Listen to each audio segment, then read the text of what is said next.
الله أكبر الله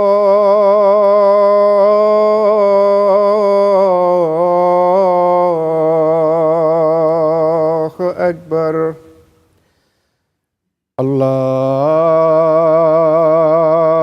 أكبر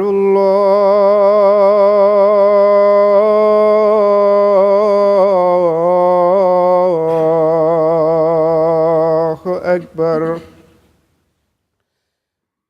أشهد أن لا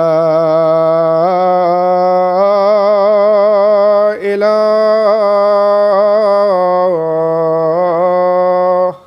إلا الله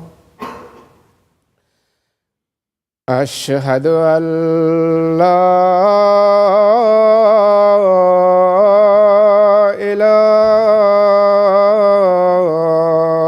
إله إلا الله أشهد أن محمدًا رسول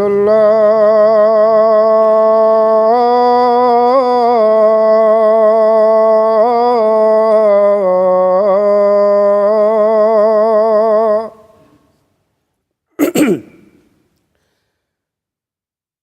أشهد أن محمدًا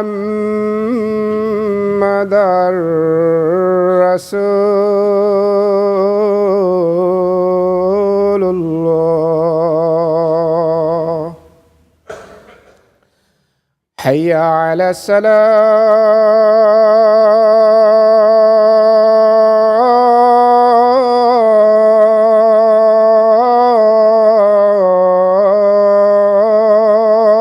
الصلاة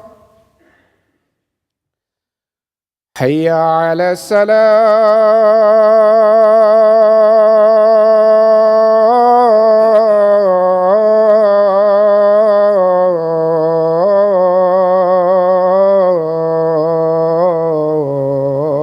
الصلاة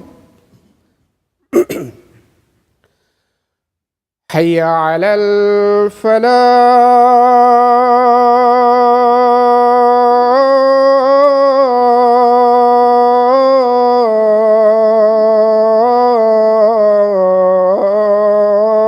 الفلاح حي على الفلاح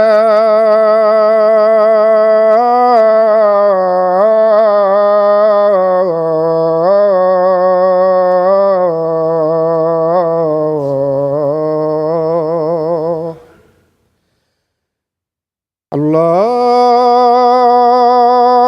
أكبر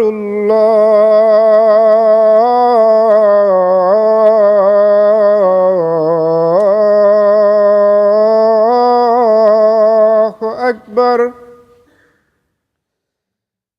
لا إله إلا الله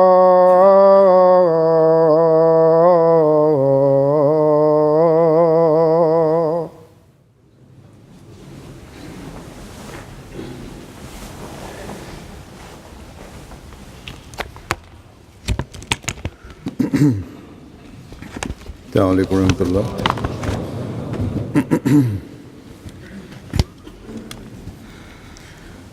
أشهد أن لا إله إلا الله وحده لا شريك له وأشهد أن محمدًا عبده ورسوله أما بعد فأعوذ بالله من الشيطان الرجيم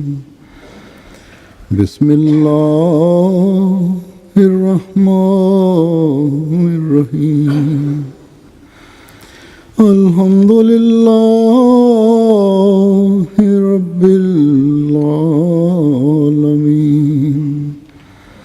الرحمن الرحيم مالك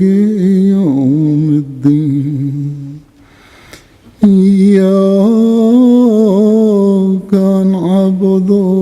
وإياك نستعين اهدنا الصراط المستقيم صراط الذين أنعمت عليهم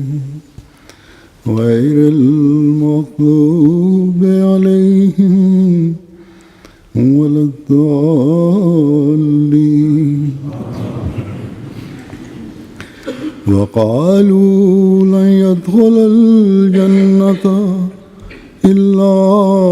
من كان هودا ونصارى تلك أمانيهم قل هاتوا برهانكم إن كنتم صادقين بلى من أسلم وجهه لله وهو محسن فله أجره عند ربه ولا خوف عليهم ولا هم يحزنون. آیات کا ترجمہ ہے اور وہ کہتے ہیں کہ ہرگز جنت میں داخل نہیں ہوگا سوائے ان کے جو یہودی یا عیسائی ہوں، یہ محض ان کی خواہشات ہیں. تو کہے کہ اپنی کوئی مضبوط دلیل تو لاؤ اگر تم سچے ہو. نہیں، سچ یہ ہے کہ جو بھی اپنا آپ خدا کے سپرد کر دے اور احسان کرنے والا ہو تو اس کا اجر اس کے رب کے پاس ہے، اور ان لوگوں پر کوئی خوف نہیں ہوگا اور نہ وہ غمگین ہوں گے.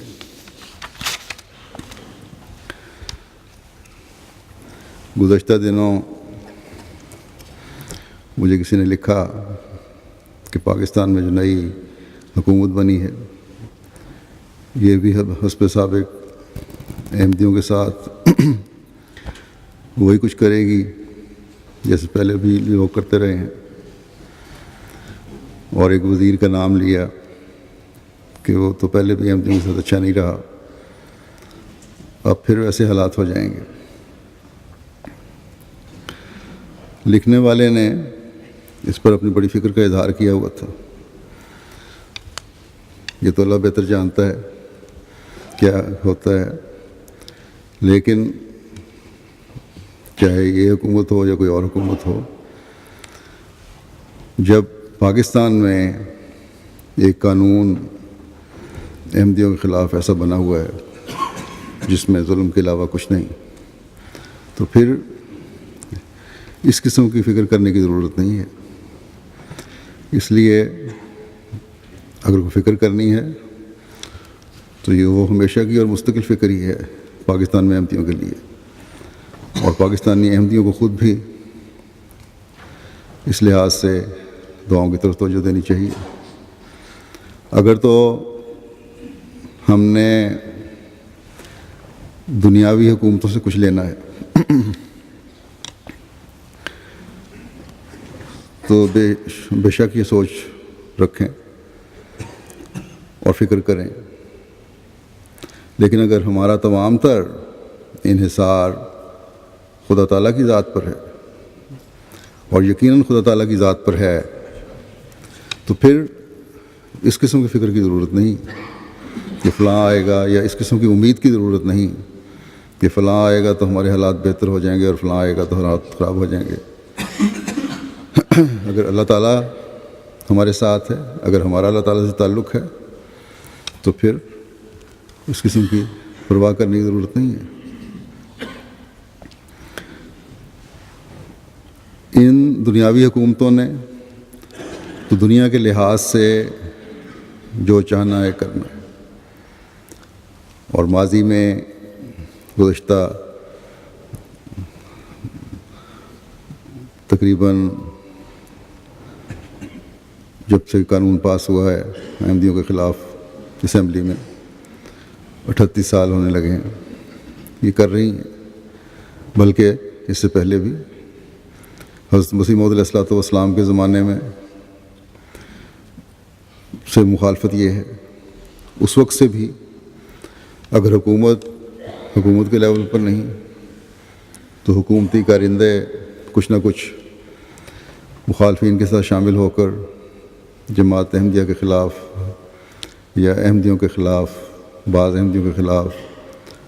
منصوبے بناتے رہے ہیں۔ بہرحال چاہے ایک نظریہ رکھنے والی حکومت ہو یا دوسرا، اپنے زوم میں تو انہوں نے احمدیوں کو دائرہ اسلام سے خارج کیا ہوا ہے، اور یہی ایک وجہ ہے مخالفت کی، یہی ایک وجہ ہے ملا کو کھلی چھوٹ دیے جانے کی۔ اور ظلموں کی انتہا بھی جو بھی حکومت آئے وہ ایک طرح سے ہو رہی ہے ہر حکومت میں، بلکہ بڑھ رہی ہے۔ بس ہمیں نہ تو ان دنیاوی حکومتوں سے کسی بھلائی کی امید ہے اور نہ رکھنی چاہیے، اور نہ کسی سرٹیفکیٹ کی ضرورت ہے، کسی سند کی ضرورت ہے ہمیں دائرہ اسلام میں شامل ہونے کے لیے یا مسلمان کہلانے کے لیے۔ اصل مسلمان وہ ہے جو خدا تعالیٰ کی نظر میں مسلمان ہے،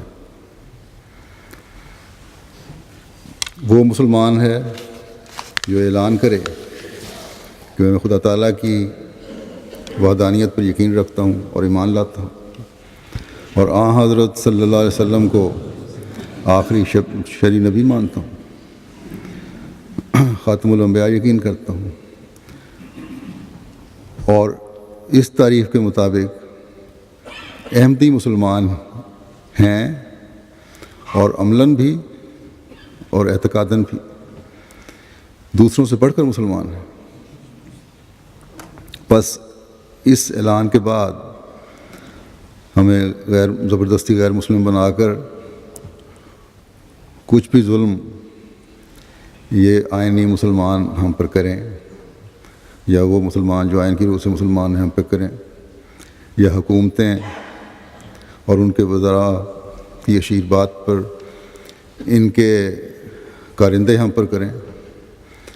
یہ اللہ تعالیٰ کی نگاہ میں گناہ گار بن رہے ہیں اور ہمیں خدا تعالیٰ کے قریب لا رہے ہیں۔ ان کی یہ حرکتیں یقیناً ہمیں خدا تعالیٰ کے قریب لانے والی ہونی چاہیے۔ ہر احمدی کو اس بات کا احساس ہونا چاہیے، اور خدا تعالیٰ کا یہ قرب اور اس قرب میں مزید بڑھنا یہی الہی جماعتوں کا شیوا ہوتا ہے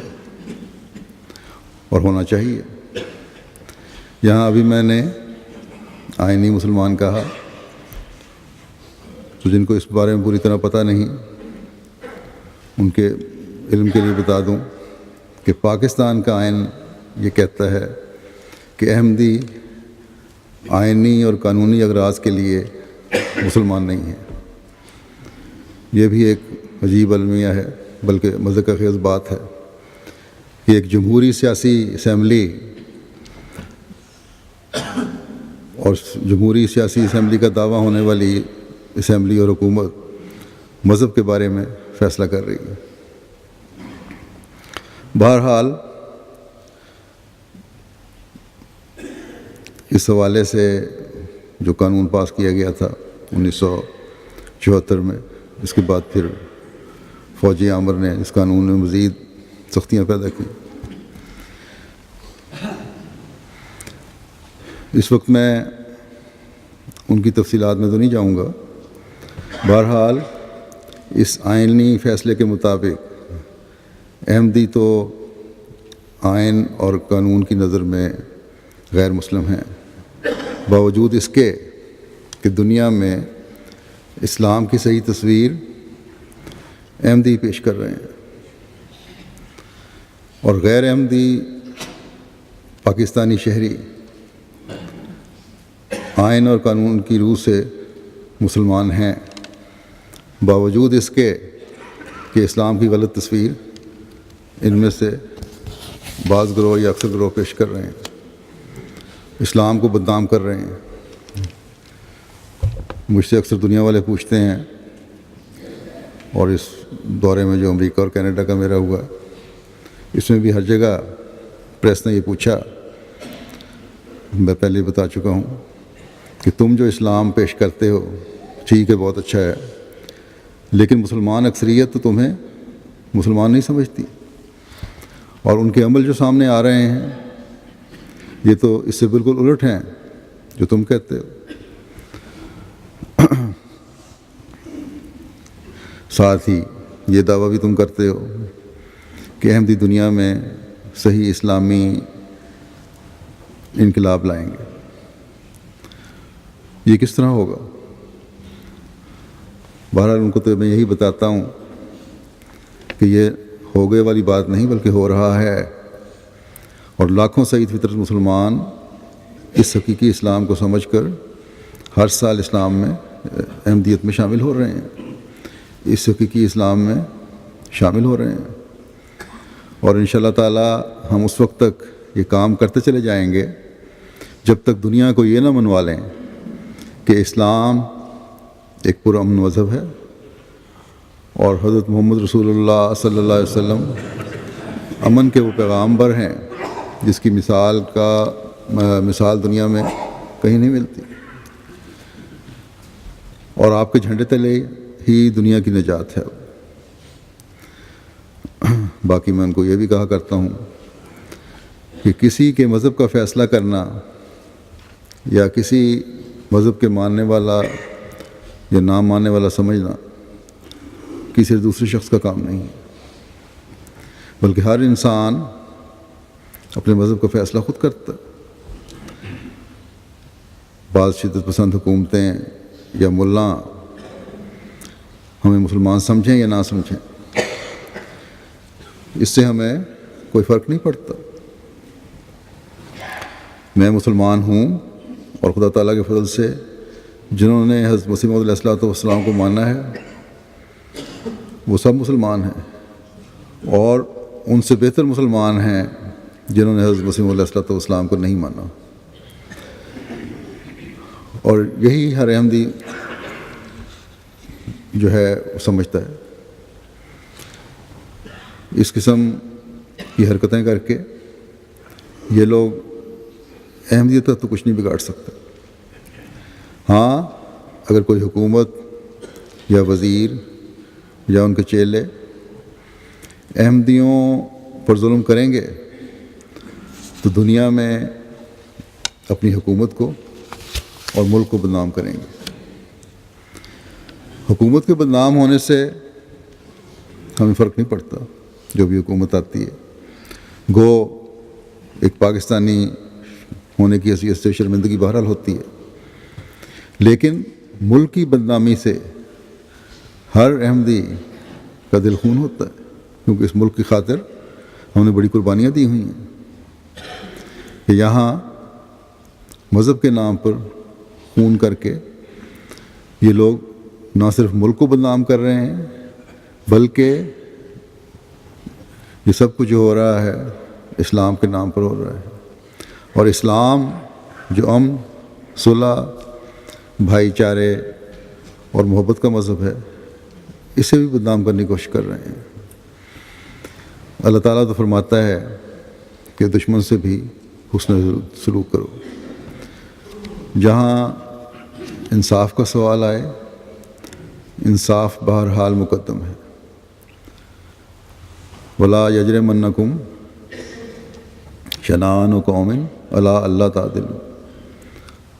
اعْدِلُوا هُوَ أَقْرَبُ لِلتَّقْوَىٰ وَاتَّقُوا اللَّهَ۔ یہ اللہ تعالیٰ کا حکم ہے، یعنی کسی قوم کی دشمنی اس بات پر آمادہ نہ کرے تمہیں کہ تم انصاف نہ کرو۔ انصاف کرو، یہ تقویٰ کے زیادہ قریب ہے، اللہ تعالیٰ فرماتا ہے کہ میرا تقوی اختیار کرو. بس یہ اسلام کی تعلیم ہے. ہم مخالفین اسلام کا منہ بند کرواتے ہیں جب وہ اعتراض کرتے ہیں اسلام پر، یہ باتیں کہہ کے، قرآن کریم کی خوبصورت تعلیم بتا کر کہ حقیقی مسلمان اللہ تعالیٰ کا خوف اور اللہ تعالیٰ کی رضا کو سامنے رکھتا ہے.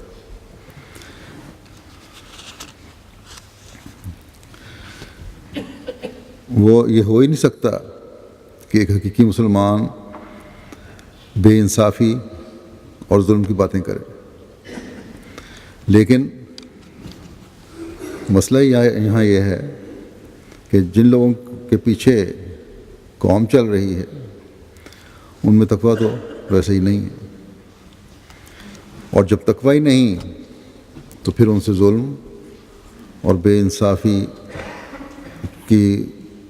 توقع ہی کی جا سکتی ہے. اس کے علاوہ تو ان سے کچھ اور توقع نہیں ہو سکتی. ابھی 2 دن پہلے یہاں UK جماعت کے 100 سال پورے ہونے پر یہاں پارلیمنٹ ہاؤس میں ایک فنکشن تھا جس میں 42 پارلیمنٹرین شامل ہوئے، جن میں سے ڈپٹی پرائم منسٹر صاحب بھی آئے ہوئے تھے اور 6 وزراء بھی آئے ہوئے تھے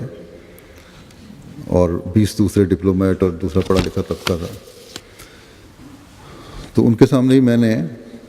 اسلام کی خوبصورت تعلیم اور آن حضرت صلی اللہ علیہ وسلم کے اسوے کی روشنی میں یہ بتایا کہ کیا حقیقی اسلام ہے. تو سب کو یہی کہنا تھا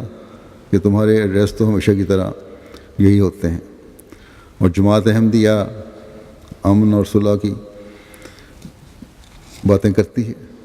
لیکن دوسرے مسلمان گروپ جو کچھ کر رہے ہیں اس سے بہرحال ہمیں پریشانی ہے. بعض یہ لوگ جو ہیں سیاستدان کھل کر اظہار کر دیتے ہیں، بعض سیاسی مسلطوں کی وجہ سے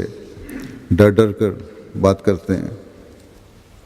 لیکن بہرحال جب میں قرآن کریم اور آن حضرت صلی اللہ علیہ وسلم کے اسوے کے حوالے سے بات کرتا ہوں تو یہ بہرحال ان کو پتہ چل جاتا ہے کہ اصل اسلام کی تعلیم کیا ہے. بعض اتنے متاثر ہوتے ہیں. ایک ملک کے سفیر مجھے کہنے لگے کہ تمہارا، کل پرسوں کی بات ہے، کہ تمہارا ہر لفظ جو تھا جو تم کوٹ کر رہے تھے قرآن اور اسوے کے حوالے سے میرے دل کے اندر جا رہا تھا. عیسائی ہیں، ان سے تھوڑی سی بے تکلفی بھی ہے. تو میں نے، کیونکہ فنکشن میں اکثر آتے ہیں وہ، انہیں میں نے کہا کہ یہ صرف آپ کے دل میں بٹھانے کے لیے نہیں، میں نے کہا بلکہ اس پیغام کو اپنے حلقے میں پھیلائیں بھی. تو کہنے لگے یہ تو میں کرتا ہوں اور اب آئندہ بھی کروں گا. تو غیروں کے دلوں کو تو میں تو اثر ہوتا ہے، لیکن پتھر دل مولوی ایسے ہیں جو اس پیغام کو سن کر اور ہمارے منہ سے سن کر ان کے دل مزید پتھر ہوتے چلے جاتے ہیں. جہاں تک ہمارا تعلق ہے، ہم تو اسلام کا غلط تاثر دینے والوں کے تاثرات کو زائل کر رہے ہیں، اور یہ کام ہمارا ہے کہ اسلام کی خوبصورتی کو دنیا میں دکھائیں. اس لیے ہم انشاءاللہ تعالیٰ کرتے چلے جائیں گے. لیکن پھر بھی مسلمان ممالک کے سیاستدان اور بعض پڑھے لکھے لوگ ملا کے پیچھے چل کر احمدیوں پر اسلام کے نام پر ظلم کرتے ہیں، اور یہ ان کا کام ہے. بہرحال جس طرح ہم اپنا کام کرتے چلے جائیں گے، انہوں نے بھی اپنا کام کرتے رہنا ہے، اور اس بات سے ہمیں کوئی ایسی فکر نہیں ہونی چاہیے. ہمیں تو جیسا کہ میں نے کہا ان سے نہ کوئی امید ہے اور نہ ہم ان کی طرف دیکھتے ہیں. اگر یہ انصاف سے حکومت چلائیں گے اور ظلم کو روکیں گے تو اللہ تعالیٰ کے حکم کو مان کر اس کے اجر کے مستحق ٹھہریں گے. اگر نہیں تو ہمارا خدا تو ہمارے ساتھ ہے، تو وہ تو ہمیں تسلی دلانے والا ہے اور دلاتا ہے اور حفاظت کرتا ہے. ورنہ جیسا کہ پہلے بھی کئی دفعہ میں کہہ چکا ہوں، ان کے منصوبے تو بڑے خطرناک ہیں. اللہ تعالیٰ تو ہمیں اس دنیا میں بھی اور اگلے جہان میں بھی اپنے وعدے کے مطابق نوازے گا انشاءاللہ۔ لیکن ظلم کرنے والوں کی پکڑ کے سامان بھی ہوں گے اور ضرور ہوں گے انشاءاللہ۔ بس ہمیں کسی دنیاوی حکومت کی طرف دیکھنے کے بجائے خدا تعالیٰ کی طرف دیکھنے کی ضرورت ہے، اس کے منہ کی طرف دیکھتے ہوئے اس کے حکموں پر چلنے کی ضرورت ہے۔ باقی رہا یہ کہ مذہب کے ٹھیکیداروں کا یہ اعلان کہ جو ہمارے کہنے کے مطابق نہیں کرتا اور ہمارے پیچھے نہیں چلتا وہ اللہ تعالیٰ کی طرف سے دھتکارا ہوا ہے، اور جنہیں اور جہنمی ہے۔ اس لیے اپنے لوگوں کو یہ کھلی چھٹی دیتے ہیں کہ جو چاہے ان لوگوں سے کرو، تم جو چاہے احمدیوں سے کرو، تمہیں کوئی پوچھنے والا نہیں۔ اور یہی کچھ عملاً ہو بھی رہا ہے کہ حکومت جو قانون کی بالادستی کا دعویٰ کرتی ہے، احمدیوں پر ظلموں پر نہ صرف یہ کہ کچھ نہیں کرتی بلکہ الٹا ظالم کا ساتھ دیتی ہے۔ ابھی 2 دن پہلے ہی ایک احمدی کو کراچی میں شہید کر دیا گیا، انا للہ و انا الیہ راجعون۔ ایک کو جیلوں میں بھی مارنے کی غرض سے حملہ کیا گیا، شدید زخمی ہوئے اسپتال میں ہیں۔ اللہ تعالیٰ ان کو بھی صحت و سلامتی سے شفا عطا فرمائے۔ اور بیچارے جو بعض غیر از جماعت احمدیوں کے دوست ہیں وہ بھی اس ظلم کی بھینٹ چڑھ جاتے ہیں۔ جو کراچی میں جو واقعہ ہوا شہادت کا، ان کے ساتھ کار میں بیٹھے ہوئے ان کی 2 دوست تھے ان کے غیر از جماعت، وہ بھی شدید زخمی ہوئے ہیں۔ اللہ تعالیٰ ان کو بھی صحت دے، ہسپتال میں داخل ہیں، بعض کی کریٹیکل حالت ہے، ایک کی ان میں سے تو۔ بہرحال اللہ تعالیٰ فرماتا ہے کہ یہ کوئی نئی بات نہیں ہے، پہلے مذہب کے ٹھیکیداروں کا بھی یہی حال تھا، وہ بھی یہی کچھ کہتے رہے ہیں۔ لیکن اللہ تعالیٰ یہ اعلان کرتا ہے کہ جو بھی اپنے آپ کو خدا تعالیٰ کی رضا کا تابع بنا دے اور احسان کرنے والا ہو،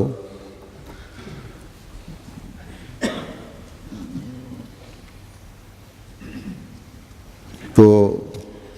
اس کا اجر اس کے رب کے پاس ہے۔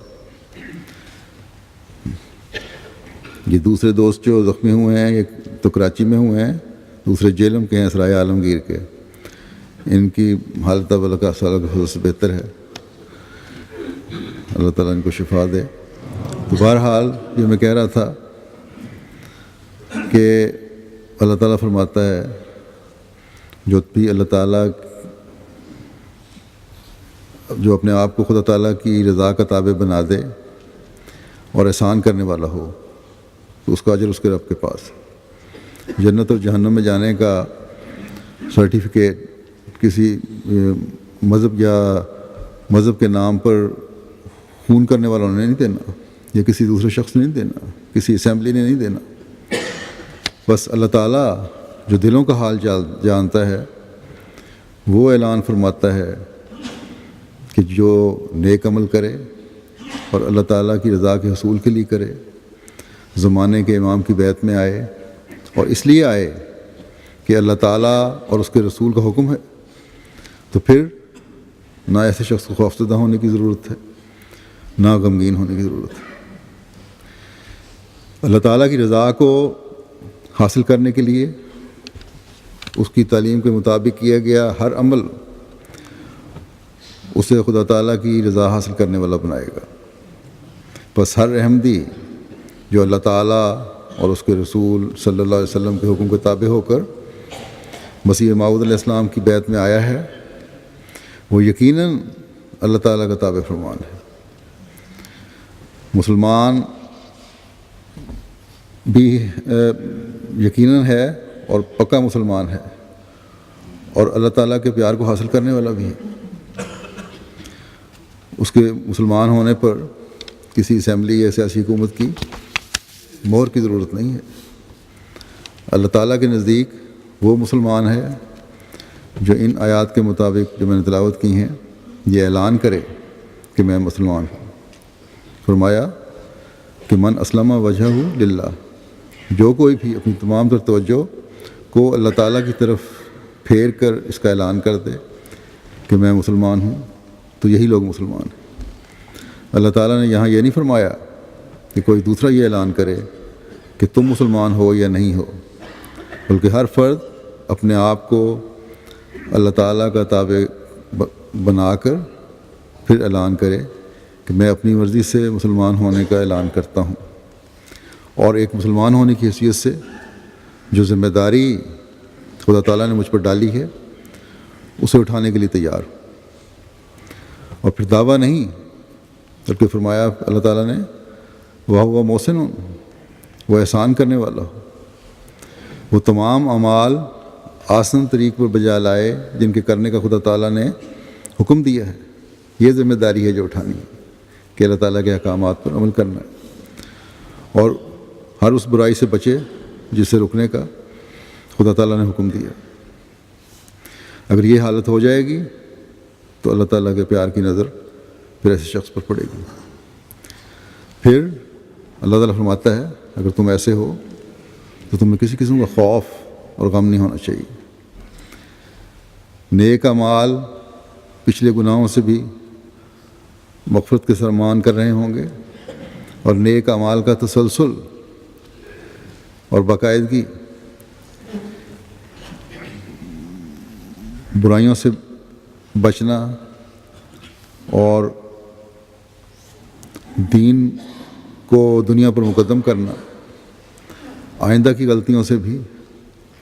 ایک مومن کو بچا رہے ہوں گے، خوف اور غم سے دور رکھنے والے ہوں گے۔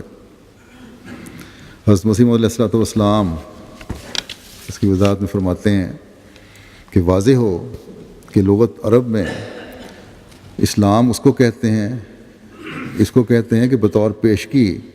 ایک چیز کا مول دیا جائے، یا یہ کہ کسی کو اپنا کام سونپیں، اور یا یہ کہ صلح کے طالب ہوں، اور یا یہ کہ کسی امر یا خصومت کو چھوڑ دیں۔ یہ چار چیزیں ہیں کہ کسی چیز کی قیمت پیشگی کے طور پہ دی جائے۔ اسلام یہ ہے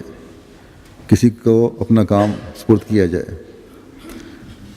صلح کے لیے کوشش کی جائے، اور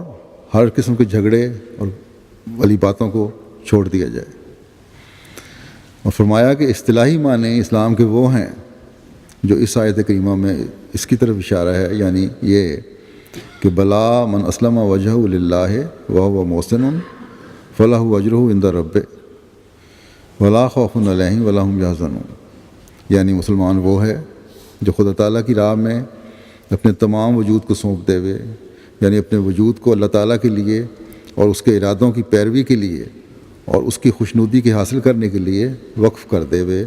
اور پھر نیک کاموں پر خدا تعالیٰ کے لیے قائم ہو جاوے، اور اپنے وجود کی تمام عملی طاقتیں اس کی راہ میں لگا دے ہوئے۔ مطلب یہ ہے کہ اعتقادی اور عملی طور پر محض خدا تعالیٰ کا ہو جاوے۔ فرمایا اعتقادی طور پر اس طرح سے کہ اپنے تمام وجود کو در حقیقت ایک ایسی چیز سمجھ لے جو خدا تعالیٰ کی شناخت اور اس کی اطاعت اور اس کے عشق اور محبت اور اس کی رضامندی حاصل کرنے کے لیے بنائی گئی ہے، اور عملی طور پر اس طرح سے کہ خالصاً للہ حقیقی نیکیاں جو ہر ایک قوت سے متعلق ہے اور ہر یک خدا داد توفیق سے وابستہ ہیں بجا لاوے، مگر ایسے ذوق و شوق اور حضور سے کہ گویا وہ اپنی فرما برداری کے آئینے میں اپنے معبود حقیقی کے چہرے کو دیکھ رہا ہے۔ بس یہ وہ مقام ہے جو ہمیں اعتقادی اور عملی طور پر حاصل کرنا ہے۔ اگر ہماری اپنی اصلاح ہے، اگر ہم اپنے ایمان میں مضبوط ہیں، اگر ہم اپنے اعمال پر نظر رکھے ہوئے ہیں کہ یہ خدا کی رضا کے مطابق ہیں یا نہیں، اور انہیں خدا کی رضا کے مطابق ڈھالنے کی کوشش کر رہے ہیں، دعاؤں پر زور دے رہے ہیں، تو پھر دنیا داروں کے دنیاوی قانون یا قانون کی آڑ میں ظلم ہمیں اس دنیا کے ظاہری نقصان سے کچھ بھی نقصان نہیں پہنچا سکتے، یا ظاہری طور پر شاید دنیاوی لحاظ سے نقصان پہنچا دیں ظاہر، لیکن اللہ تعالیٰ کے ہاں ہم مقبول ہوں گے۔ قرآن کریم نے ان ظلم کرنے والوں کی مثالیں دے کر پہلے ہی ہمارے دلوں کو مضبوط فرما دیا ہے۔ حضرت موسیٰ علیہ السلام کے ماننے والوں نے، ساحر تھے جو بن کے جو آئے تھے اور پھر قائل ہو گئے، انہوں نے یہی جواب دیا تھا کہ فقض مان تقاض، کہ پس تیرا جو زور لگتا ہے لگا لے، انما تقضی حاضر حیات دنیا، تو صرف اس دنیا کی زندگی کے بارے میں فیصلہ کر سکتا ہے، اسے ختم کر سکتا ہے۔ بس اگر کوئی بھی حکومت ظلم کرنا چاہتی ہے تو ان کے سامنے مومنوں کا انجام بھی ہے اور فرعونوں کا انجام بھی ہے۔ آخری فتح ہمیشہ اللہ تعالیٰ کے فضل سے مومنوں کی ہوتی ہے، اور یہاں بھی انشاءاللہ تعالیٰ ہوگی۔ بس ہم نے تو اس ایمان کا مظاہرہ کرنا ہے جو دنیا والوں سے خوف کھانے والا نہ ہو، بلکہ اگر کوئی خوف اور غم ہو تو یہ کہ اللہ تعالیٰ کی رضا کو کس طرح حاصل کرنا ہے، اس کے قرب کو کس طرح حاصل کرنا ہے۔ اللہ تعالیٰ نے اپنے ایمان اور مسلمان ہونے کے اعلان کرنے والے اور نیک اعمال بجانے والوں کے جس معیار کا ذکر فرمایا ہے وہ سورہ نساء کی اس آیت میں ہے کہ ومن آسن دینا ممن اسلم وجہہ للہ وہو محسن واتبع ملت ابراہیم حنیفہ واتخذ اللہ ابراہیم خلیلا۔ اور دین میں اس سے بہتر کون ہو سکتا ہے جو اپنی تمام تر توجہ اللہ کی خاطر وقف کر دے اور وہ احسان کرنے والا ہو، اور اس نے ابراہیم حنیف کی ملت کی پیروی کی ہو، اور اللہ نے ابراہیم کو دوست بنا لیا تھا۔ بس ابراہیم کی ملت کی پیروی کی ضرورت ہے اگر اللہ تعالیٰ کا دوست بننا ہے۔ ملت کے مختلف معنی ہیں، ایک معنی طریق اور راستے کے بھی ہیں، اس کے معنی مذہب کے بھی ہیں، اور اس لحاظ سے اللہ تعالیٰ نے جو حضرت ابراہیم علیہ السلام کی خصوصیت بیان فرمائی ہے وہ یہ ہے کہ وہ ابراہیم الذی وفا۔ حضرت مسیح علیہ السلام اس بارے میں فرماتے ہیں کہ خدا تعالیٰ کا قرب حاصل کرنے کی راہ یہ ہے کہ اس کے لیے صدق دکھلایا جائے۔ حضرت ابراہیم علیہ السلام نے جو قرب حاصل کیا تو اس کی وجہ یہی تھی، چنانچہ فرمایا وہ ابراہیم الذی وفا، ابراہیم وہ ابراہیم ہے جس نے وفاداری دکھائی۔ خدا تعالیٰ کے ساتھ وفاداری اور صدق اور اخلاص دکھانا ایک موت چاہتا ہے۔ جب تک انسان اس دنیا کی لذتوں اور شوقتوں پر پانی پھیر دینے کو تیار نہ ہو، دنیا کی لذتوں اور شوقتوں پر پانی پھیر دینے کو تیار نہ ہو جاوے اور ہر ذلت اور سختی اور تنگی خدا کے لیے گوارا کرنے کو تیار نہ ہو، یہ صفت پیدا نہیں ہو سکتی۔ فرمایا جب تک خالص خدا تعالیٰ ہی کے لیے نہیں ہو جاتا اور اس کی راہ میں ہر مصیبت برداشت کرنے کے لیے تیار نہیں ہوتا، صدق اور اخلاص کا رنگ پیدا ہونا مشکل ہے۔ فرمایا اللہ تعالیٰ عمل چاہتا ہے اور عمل سے ہی راضی ہوتا ہے، اور عمل دکھ سے آتا ہے، لیکن جب انسان خدا کے لیے دکھ اٹھانے کو تیار ہو جاوے تو خدا تعالیٰ اس کو دکھ میں نہیں ڈالتا۔ فرمایا اپنے دل کو غیر سے پاک کرنا اور محبت الہی سے بھرنا، خدا تعالیٰ کی مرضی کے موافق چلنا، اور جیسے ذل اصل کا تابع ہوتا ہے ویسے ہی تابع ہونا، اس کی اور خدا کی مرضی ایک ہو، کوئی فرق نہ ہو، یہ سب باتیں دعا سے حاصل ہوتی ہیں، اور یہی خصوصیات تھیں ابراہیم کی۔ پھر آپ نے فرمایا کہ اسلام کی حقیقت تب کسی پر میں متحقق ہو سکتی ہے کہ جب اس کا وجود ماں اپنے تمام باطنی اور ظاہری قوا کے محض خدا تعالیٰ کے لیے اور اس کی راہ میں وقف ہو جاوے، اور جو ایمانتیں اس کو خدا تعالیٰ کی طرف سے ملی ہیں پھر اس موتی حقیقی کو واپس دی جائیں، اور نہ صرف اعتقادی طور پر بلکہ عمل کے آئینے میں بھی اپنے اسلام اور اس کی حقیقت کاملہ کی ساری شکل دکھلائی جاوے، یعنی شخص مدعی اسلام جو اسلام کا دعویٰ کرتا ہے یہ بات ثابت کر دے وے کہ اس کے ہاتھ اور پیر اور دل اور دماغ اور اس کی عقل اور اس کا فہم اور اس کا غضب اور اس کا رحم اور اس کا حلم اور اس کا علم اور اس کی تمام روحانی اور جسمانی قوتیں اور اس کی عزت اور اس کا مال اور اس کا آرام اور سرور اور جو کچھ اس کے سر کے بالوں سے پیر کے ناخنوں تک با اعتبار ظاہر و باطن کے ہے، یہاں تک کہ اس کی نیات اور اس کے دل کے خطرات بہت ہوتے ہیں، فرمایا نیات اور اس کے دل کے خطرات اور اس کے نفس کے جذبات سب خدا تعالیٰ کے ایسے تابع ہو گئے ہیں کہ جیسے ایک شخص کے اعضاء اس شخص کے تابع ہوتے ہیں۔ غرض یہ ثابت ہو جائے کہ صدق کے قدم اس درجہ تک پہنچ گیا ہے کہ جو کچھ اس کا ہے وہ اس کا نہیں بلکہ خدا تعالیٰ کا ہو گیا ہے، اور تمام اعضاء اور قوا الہی خدمت میں ایسے لگ گئے ہیں کہ گویا وہ جوارح الحق ہیں، یعنی اب اعضاء بھی اللہ تعالیٰ کے ہو گئے ہیں۔ بس یہ ہے وہ مقام جو ہر احمدی کو حاصل کرنے کی ضرورت ہے، جو ہم میں سے ہر ایک کو حاصل کرنے کی ضرورت ہے،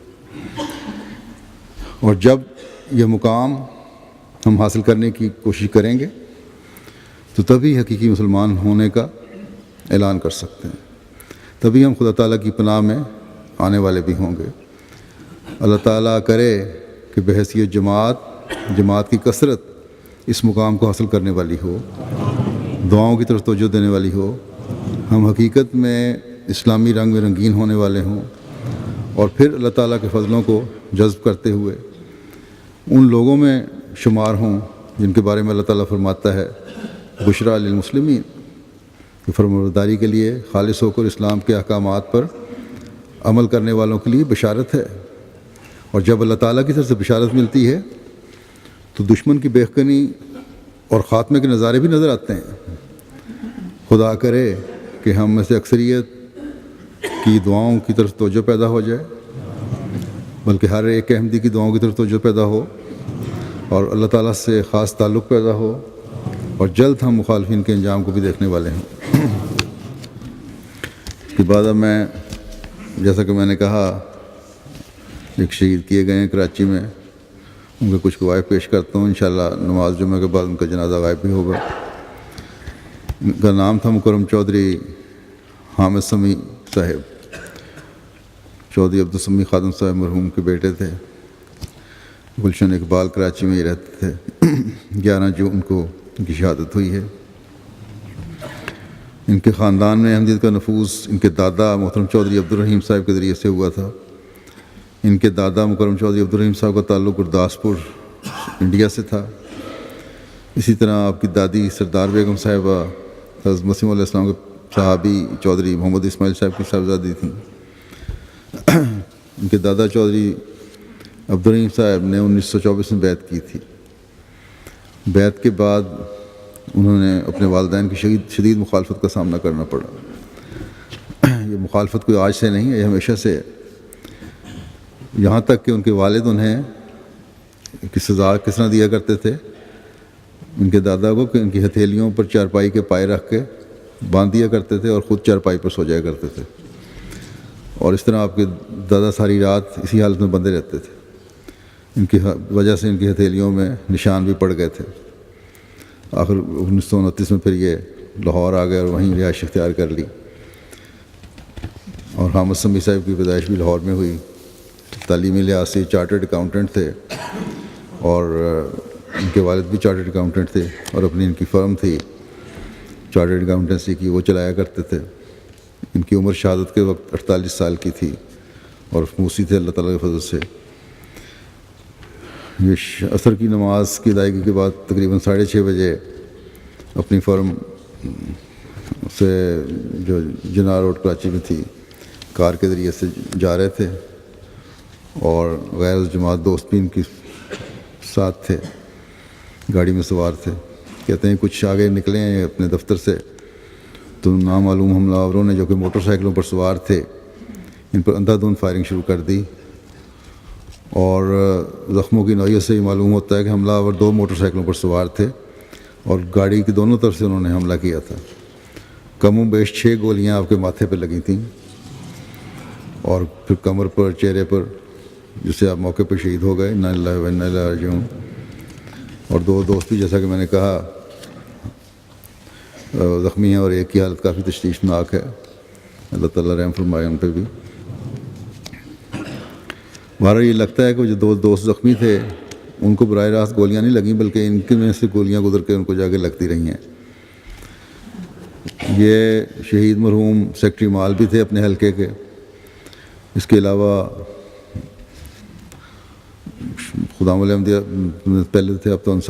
انصار میں تھے، انصار کے شعبہ مال کے بھی کی توفیق ملی ان کو۔ بڑے خوش طبع تھے، ہمدرد تھے، با اخلاق انسان تھے اور ہمیشہ مسکراتے رہتے تھے، انتہائی خیال اور محبت کرنے والے شخص تھے، اپنے اہلیہ کے ساتھ بھی، بچوں کے ساتھ بھی، دوسروں کے ساتھ بھی انتہائی شفقت کا سلوک کرنے والے تھے۔ ان کے صدر صاحب حلقہ کہتے ہیں کہ شہید مرحوم انتہائی اطاعت گزار طبیعت کے مالک تھے۔ خاکسار نے کہتے ہیں کہ مئی میں تحریک کی کہ مئی میں ہی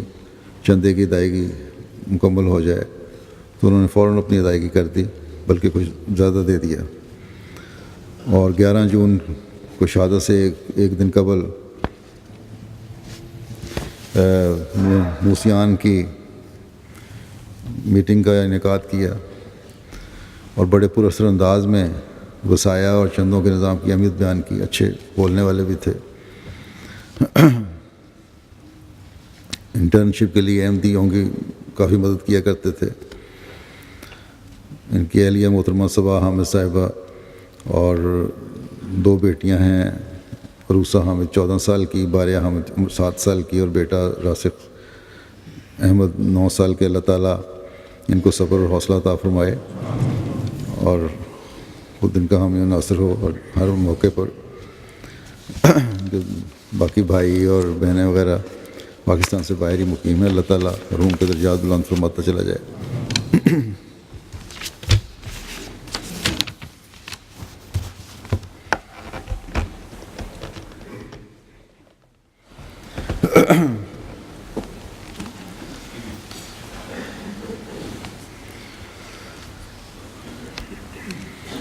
الحمد لله نحمده ونستعينه ونستغفره ونؤمن به ونتوكل عليه ونعوذ بالله من شرور أنفسنا ومن سيئات أعمالنا، من يهده الله فلا مضل له ومن يضلل فلا هادي له، ونشهد أن لا إله إلا الله ونشهد أن محمدا عبده ورسوله۔ عباد الله رحمكم الله، إن الله يأمر بالعدل والإحسان وإيتاء ذي القربى وينهى عن الفحشاء والمنكر والبغي يعظكم لعلكم تذكرون۔ اذكروا الله يذكركم وادعوه يستجب لكم ولذكر الله أكبر۔